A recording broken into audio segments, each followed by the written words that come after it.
ಬಸವಲಿಂಗಪ್ಪ ಅವರ ಮಗನಾಗಿ ಬೆಳೆದ ಗುಂಡಪ್ಪ ಮುತ್ಯ ನೀನು.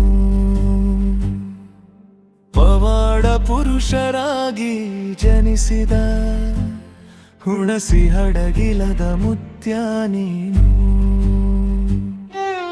ಭಕ್ತರ ಮನದಲ್ಲಿ ಬೆಳಕು ತುಂಬಿ ಮೌನದ ಒಳಗೂ ಮಾತು ಕೊಟ್ಟೆ.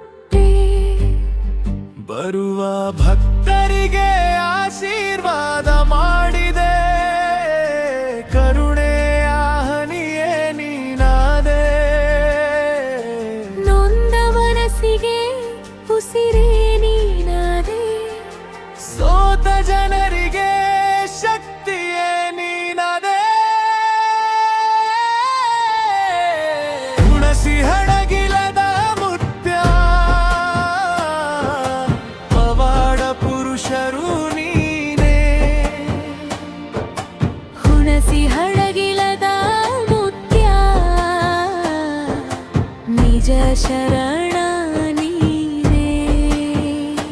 ನಿಜ ಶರಣ ಬಸವಲಿಂಗ ಮುತ್ಯ ನೀನೇ, ನಿಜ ಶರಣ.